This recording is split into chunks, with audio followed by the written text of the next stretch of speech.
just want to be one of these actors that doesn't think that you're all that.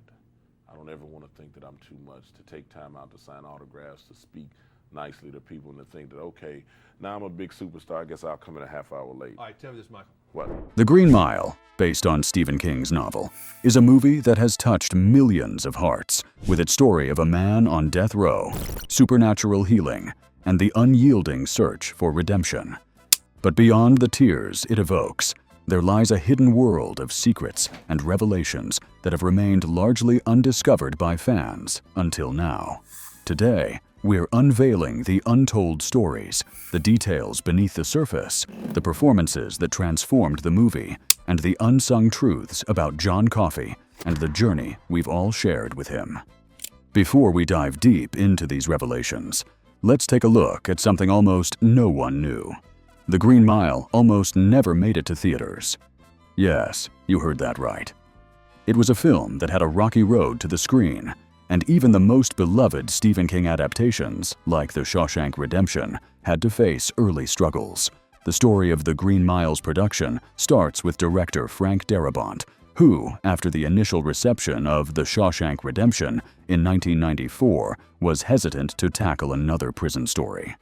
Though Shawshank had gone on to achieve iconic status, it was initially seen as a box office disappointment, which left studios skeptical about the success of another lengthy, heavy drama. The idea of making a supernatural prison movie seemed like an even riskier proposition, and the thought of audiences enduring a 3-hour drama about death row was not something many executives were excited about. Then came Tom Hanks, fresh off Forrest Gump and Saving Private Ryan, carried immense star power. But Tom was always there in costume, working hard, helping me to give my best performance. I owe you a lot, Tom. And from the bottom of my heart, if I were John Coffey. His involvement in the project was the spark the film needed to get greenlit, but there was still a significant push back from the studios regarding the film's lengthy runtime. Yet, Darabont, with unwavering artistic conviction, knew that every minute of the movie was essential to convey the depth of emotion and character development. He refused to compromise, knowing that cutting the runtime would strip the film of its soul. The decision paid off. Every minute was necessary to let the story unfold. The film needed that extended runtime to touch the hearts of viewers in a way that few movies achieve. That's where the magic of The Green Mile truly begins. Creating the world of The Green Mile was no small feat. Unlike Shawshank, which filmed in a real prison, The Green Mile required a custom-built set to tell its story authentically. Production designer Terrence Marsh, who had already earned Oscars for films like Dr. Zhivago and Oliver, was tasked with bringing the death row setting to life. The result was a remarkably detailed, historically accurate depiction of a southern penitentiary. From the green linoleum floors, exactly the shade used in real prisons during that era, to the light fixtures and wiring, every element was meticulously crafted to feel authentic. You know you're going to trap the audience there because most of the film takes place on the mile. To actually walk on the Green Mile, it's like being inside the country of my own imagination. The set itself wasn't just a backdrop. It was another character in the film. David Morse, who portrayed Brutus Brutal Howell, recalled how the set impacted the performances of the cast. As the characters walked down the corridor of the mile, it became impossible not to feel the tension building. The cells got darker the further you went, and the lighting grew more ominous as the tension escalated. The corridors were designed not just for authenticity, but to build dread. The set designers didn't stop there. They even constructed a fully functional electric chair dubbed Old Sparky that could simulate the execution scenes with terrifying realism. Special effects coordinator Charles Gibson ensured the chair created controlled smoke and lighting effects, which made the execution scenes deeply unsettling.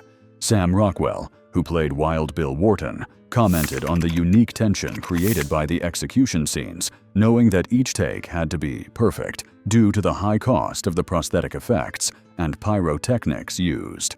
This is a story about the electric chair and about the early days of the electric chair and about the days when capital punishment was the rule rather than the exception in the United States. And it sends a chill down your spine when you see it sitting. One of the most chilling behind-the-scenes practices was when Frank Darabont, as part of the preparation, had the cast experience the cell block in complete silence. The actors, assigned to their positions as guards or prisoners, were told to simply exist in the space for an entire afternoon. The goal: to internalize the weight of prison life, an exercise that helped deepen the authenticity of their performances. It wasn't just about acting. It was about becoming the role in a visceral way. While the set of The Green Mile was vital to its atmosphere, it was the performances that elevated it to the level of cinematic greatness. Each of the main actors, through detailed backstories, infused their characters with nuance and complexity that made them feel real, even when the story itself ventured into the supernatural. Tom Hanks, who played Paul Edgecombe, took his character's development to heart. Beyond what was shown in the script, Hanks imagined Paul as a man who had seen combat in World War I. He envisioned his character's fundamental decency as a result of that trauma, particularly when dealing with the cruelty of Percy Wetmore. It was Hanks' understanding of Paul's past that allowed him to portray such an emotionally charged character, one who struggles with the morality of the death penalty and his role in carrying out executions. Michael Clarke Duncan's portrayal of John Coffey remains iconic, but the path to bringing the character to life was far from easy. Duncan, a bodyguard-turned-actor, had never considered himself an actor of depth until the role of John Coffey came along. The character required not only physical presence, but the ability to portray childlike innocence and otherworldly wisdom simultaneously. All the way. But you didn't really see yourself as a movie star ever, did you? No. I mean, that was never in the cards. It was my mother's thought. I always wanted to be like a police officer or something like that. And that's what I was looking forward to, something, I thought was paying real. When Duncan first auditioned, he was so nervous that he struggled with his lines. Yet, when he delivered the famous line about being tired of people being ugly to each other, the room fell silent. That's when director Frank Darabont knew they had found their John Coffey. Duncan's performance was transformational, capturing the essence of a character whose supernatural abilities were secondary to his deep humanity. In preparing for the role, Duncan worked with acting coach Larry Moss and spent time with people who required care, including visiting children and hospitals to observe human vulnerability.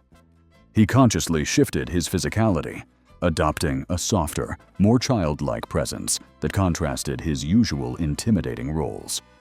Duncan's effort paid off, and his performance earned him Academy Award and Golden Globe nominations for Best Supporting Actor. He was this person. It was the most astonishing sort of quantum leap from a first reading to a performance that you can imagine. And Larry Moss. Similarly, Doug Hutchison, who portrayed Percy Wetmore, based his sadistic character on a childhood bully. Percy's cruelty on screen felt real and unnerving, largely because Hutchison infused his performance with a personal understanding of what it means to be an antagonist with unchecked power. The actors didn't just portray their roles, they lived them. Their character choices were informed by extensive research and backstory development that gave The Green Mile its emotional depth. Now that we've covered the film's creation and the actors who brought The Green Mile to life, let's take a closer look at the hidden meanings woven throughout the film. These are the symbolic details that fans often miss during their initial viewings, but that make The Green Mile far more than just a supernatural prison drama. We got a dead man walking here. Dead man walking. We got a dead man walking here. First, let's talk about the most obvious yet often overlooked visual motif in The Green Mile, the color green. It's easy to associate the color with the famous green linoleum floor of the death row corridor, but the color carries a far deeper significance throughout the film. Green isn't just a color, it's a visual symbol that ties directly to death, but also to hope, healing, and redemption.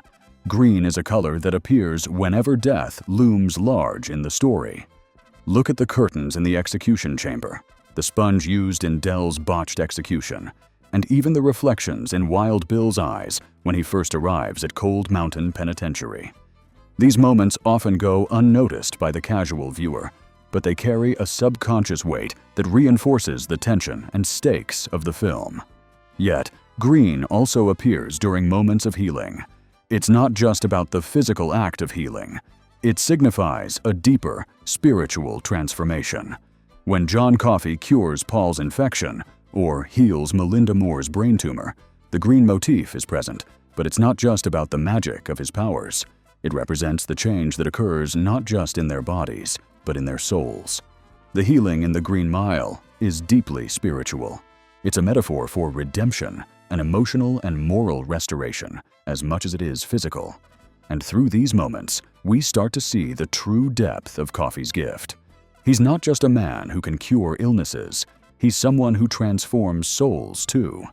Through his miraculous abilities, the characters around him undergo profound personal growth. They start questioning their roles in the world, their actions, and their own moral compass.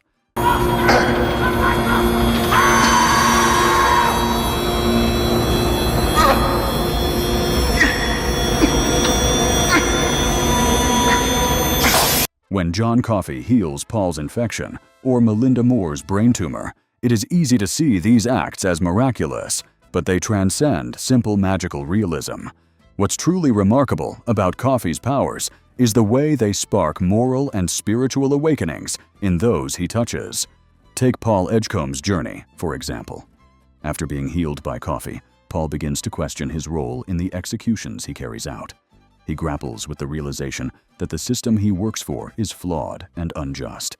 It's not just a healing of the body that Coffey performs, it's a healing of the soul. And this spiritual awakening becomes the core of Paul's evolution as a character. Similarly, Melinda Moore, the wife of a guard, doesn't just regain her physical health after Coffey's intervention. She also regains a sense of innocence and purity. When she first speaks to Coffey after he heals her, her words echo a childlike simplicity, further reinforcing the idea that Coffey's healing is as much about restoring innocence as it is about curing illness. John, it's present. It's St. Christopher. I want you to have it, Mr. Coffey, and wear it. He'll keep you safe. Please, wear it. In this way, Coffey's supernatural abilities serve as a mirror to the spiritual journey of those he interacts with. His powers reveal to them not just physical truth, but emotional and moral truths as well.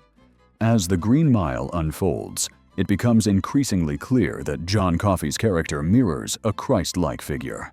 This isn't just an accident, it's an intentional aspect of the story that adds another layer of depth. The film contains numerous biblical references that enrich its themes, and Coffey's journey, his suffering, and his ultimate fate parallel the suffering and sacrifice of Christ. One of the most poignant moments in the film occurs when Coffey says, "I'm tired, boss, tired of being on the road, lonely as a sparrow in the rain." This line echoes Psalm 102, which speaks of loneliness and longing.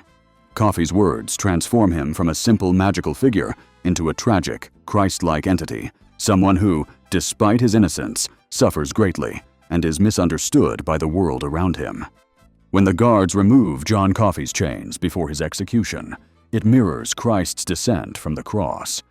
The act of physically releasing Coffey from his restraints is a visual parallel to the biblical imagery of sacrifice and mercy.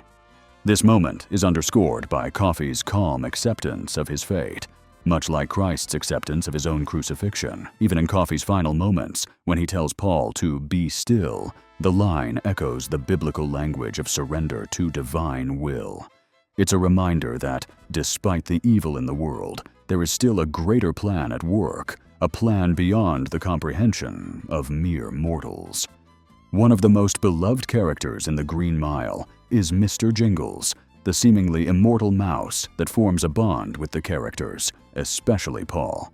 But Mr. Jingles is more than just a quirky animal companion. He serves as the moral compass of the entire film. The way each character treats Mr. Jingles reflects their true nature. I knew I'd get him sooner or later. The first interaction we have with the mouse sets the stage for his symbolic role. Dell, for all his sins, shows kindness to Mr. Jingles. Percy, on the other hand, tries to kill the mouse, reflecting his sadistic tendencies. And Paul, though initially indifferent, eventually protects the mouse, foreshadowing his later decision to help John Coffey. Mr. Jingles is the first test of character we witness in the film. The mouse serves as a symbol of vulnerability of the fragile beings in the world who depend on others for protection. The treatment of Mr. Jingles foreshadows the larger question of the film. Do the vulnerable deserve protection, even at great personal cost? This symbolism is especially poignant when we learn that Mr. Jingles lives far beyond the normal lifespan of a mouse, just as Paul Edgecombe, touched by Coffey's miracle, lives far longer than he should. Mr. Jingles becomes a living testament to the supernatural grace that Coffey imparts, a reminder of the small but profound moments of mercy in an otherwise brutal world. One of the most subtle yet effective techniques in The Green Mile is its use of weather to reflect the emotional state of the characters and the themes of the story. The weather outside the prison acts as a mirror to what's happening inside, visually underscoring the emotional turmoil and the moral decisions at play. When Dell's execution goes horribly wrong, a violent thunderstorm rages outside. The storm mirrors the chaos and horror of the scene, amplifying the emotional tension. In contrast, when John Coffey confesses his truth to Paul, the weather is unnaturally still. It's quiet, peaceful, almost otherworldly, signaling the weight of the moment and the spiritual clarity that Coffey brings. Perhaps the most significant use of weather comes in the epilogue. When Paul visits Coffey's grave, the sun shines for the first time in the entire film. The warmth and light of the sun reflect the peace Paul has finally achieved, the release from the burden of guilt and responsibility that has weighed on him for so long. The prison, a place of darkness and suffering, exists under a perpetual state of gloom. But true peace, true redemption, is bathed in sunlight. This powerful visual choice reinforces the thematic weight of the film and the emotional journey that the characters undergo. At the emotional climax of The Green Mile, we witness a moment of vulnerability that adds an incredibly human dimension to the character of John Coffey. Despite his extraordinary powers and Christ-like qualities, Coffey is afraid of the dark. This revelation is one of the most striking moments in the film, as it humanizes Coffey in a way that connects with audiences on a deeply personal level. Coffey, the gentle giant capable of healing others, reveals that he is terrified of the dark. It's a moment that resonates because, despite his supernatural abilities, he still experiences fear, a fear that is common to all humans. It's an acknowledgement that even those who possess great strength need compassion, that even those who seem invincible have their own vulnerabilities. Please, Mom, don't put that thing over my face. Don't put me in. This moment of fear is not just an emotional high point. It also highlights the final gesture of mercy during Coffey's execution. The guards, breaking with protocol, do not place the traditional hood over his face. It's an act of profound mercy toward a man who is afraid, and it serves as a reminder that even in the most dire of circumstances, compassion can still shine through. Now that we've seen how The Green Mile uses symbolism, weather, and character relationships to tell its story, let's dive into the deeper, more philosophical questions the film poses. At its core, The Green Mile is not just a supernatural drama. It's a meditation on life, death, morality, and the choice between compassion and cruelty. The film explores one of the most difficult moral questions. What is the true meaning of justice? When we first meet Paul Edgecombe, he and the other guards are doing their jobs.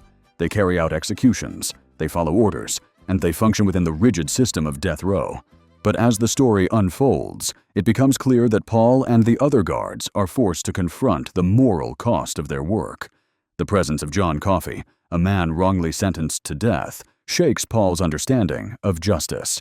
What's remarkable about The Green Mile is that it doesn't give easy answers. It doesn't tell the audience whether or not the death penalty is just. It doesn't offer a clear moral stance on the issue. Instead, it presents a human story about people who wrestle with their own actions.